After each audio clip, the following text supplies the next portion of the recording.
and overages in fiscal year 21? If any, how is the county adjusting and how does it impact the fiscal year 22 planning budget or budget planning? So the county is adjusting and we are able to be flexible and adapt in our budget. As you mentioned, there may be overages and shortfalls, overages and things like technology or some of the services that we're needing to provide. There are also a few shortfalls in things like travel and training, but by and large, we are holding steady, and they tend to balance each other out. Thank you. The next one, has the county considered, and this is from Kenny Robinson, has the county considered redirecting funds from the Sheriff's Department to other community organizations?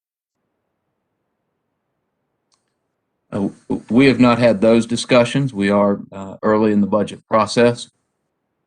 I have not had any of those discussions. But I do want to say that over the last few years, we have been able to redirect funds from the sheriff's office because our jail population, our daily census has really dropped dramatically over the years because of a lot of the interventions that we've been doing, like pretrial release and other things. So our overall census in the jail has gone down considerably. And over time, we have been able to reduce their budget. So it's really driven by how much money they need to actually support their jail operations. Thank you, Dina.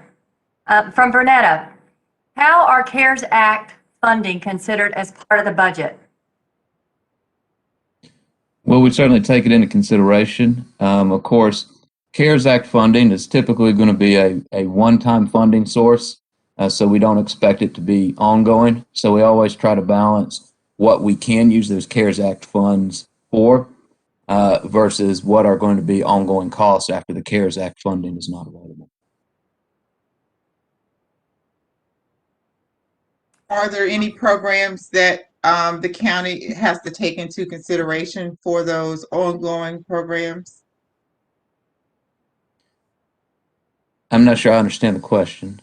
So the CARES Act funding that came in to help support, the economy and stimulus, et cetera, are there any programs that were established as a result of receiving those CARES Act funds that the county has to take into consideration for continuing in the next fiscal year?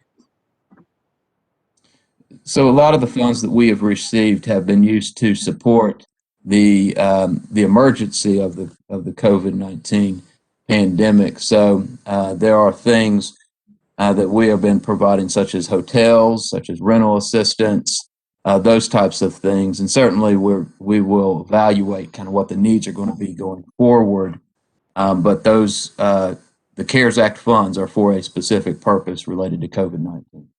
And Vernetta, what we've been doing is we've really been using the vast majority of those dollars, we've been giving them to nonprofits throughout the community to provide services to our residents. We haven't really established any new programs except for our small business grant program, but primarily we've been giving them to nonprofits to serve residents in our community. And I think that's the strategy we'll continue as we go forward. Okay, thank you. I was asking that question because as we think about, I wanted to know if the county had any new initiatives as a result of that needs to be taken into consideration that also fits within your 5 top priorities. Thank you, Vernetta.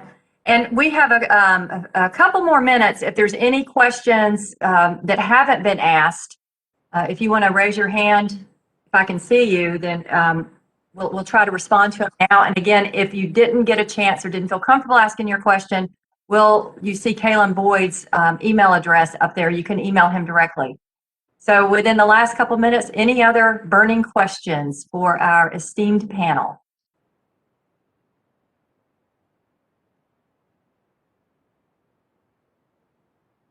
Okay. Well, I'm going to turn it over to Dina in just a second. I just want to remind you, because I'm sure once she shares her closing remarks, everyone's going to go and do something else. We will follow up with an email with a PowerPoint presentation and also the link to the MEC budget simulator and a survey. And please, please, please complete the survey. We want your feedback. We want you to spread the word. Where these budget workshops will continue through the end of February, so there's still opportunity to join. And I'm going to, one last question that just popped up, Dina, then I'm going to turn it over to you. Has the county considered a budget for new and emerging nonprofits? Yeah, I actually saw that question pop up from Kenny. One of the things we did in the fiscal year 21 budget is we allocated $1 million to United Way for their Unite Charlotte program, which works with new emerging nonprofit organizations to build capacity and provides them support to help them, build capacity to be able to grow their organization. So that's one thing that we've done. So if you want to check out that program, I think it's really, really good.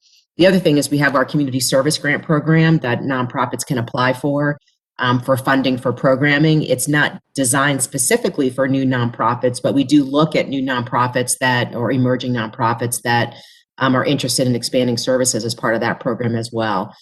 So that process, I believe, is already completed for fiscal year 22, though.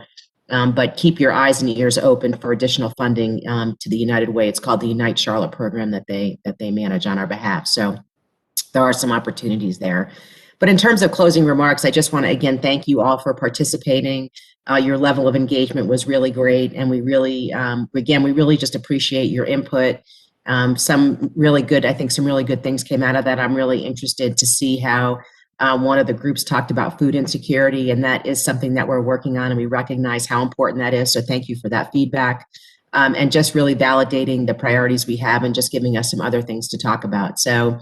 And to think about. So again, we really appreciate it. And again, as Megan said, have your friends and your family and your neighbors sign up for future budget workshops, because we do want as much input as possible. So